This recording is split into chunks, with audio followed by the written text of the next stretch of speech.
nous arrive tous d'avoir envie d'acheter des choses neuves, mais nous comprenons aussi qu'il faut économiser pour les avoir. Voici des renseignements que vous devez connaître et que vous voudriez connaître et que vous ignorez comment on économise. Vous économisez pour vous, donc vous devez vous payer en premier. Voici comment. Vous devriez avoir au moins 2 comptes bancaires. Un compte chèque où tout l'argent est déposé est le seul duquel vous retirez. Votre deuxième compte est pour vos économies. Vous décidez à quoi sert l'argent, par exemple le déménagement, vacances, mariage de rêve, un apport personnel sur une maison ou même sur une voiture dont vous avez besoin. Vous l'aurez si vous économisez. C'est un énorme engagement, mais vous savez que ça en vaut la peine. Payez-vous d'abord. Une fois que vous êtes habitué à déposer 1 ou 2 fois par mois, cela deviendrait une seconde nature, même si vous vivez d'un paycheck à l'autre. Rappelez-vous, c'est pour vous. Réfléchissez, un dîner moyen pour un plat emporté peut coûter environ 10 $ par jour. En une semaine, cela fait 50 $.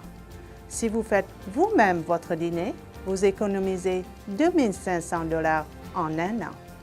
Il nous arrive tous d'être surpris par une dépense imprévue, comme par exemple la réparation d'ordinateur, le téléphone cellulaire perdu ou une perte soudaine de votre emploi.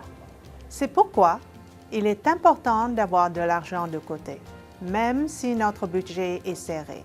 Encore une fois, épargnez même si ce n'est qu'un montant minime. Si vous trouviez 1 $ par jour, cela totaliserait 365 $ par année. Ce n'est pas beaucoup, n'est-ce pas? Mais en plus des économies réalisées en apportant votre dîner, cela fait maintenant 3 000 $. C'est une jolie somme en un an. C'est simple, non? Vous l'avez fait? Vous voyez? Ça rapporte de payer en premier. Vous êtes maintenant libre d'utiliser votre argent comme bon vous semble.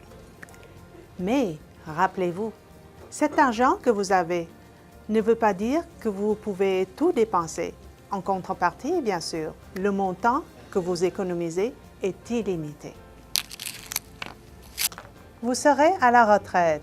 Génial! C'est ça, oui.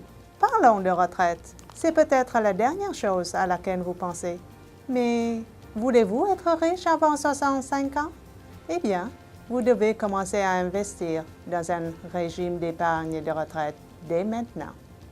Regardez ces statistiques. Jeanne, qui a maintenant 27 ans, a commencé à investir 1 000 $ par année à l'âge de 18 ans. Et ce, pendant 10 ans.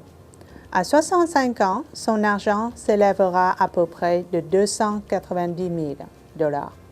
Prenons Bill maintenant, qui a commencé à investir beaucoup plus tard, soit à 40 ans.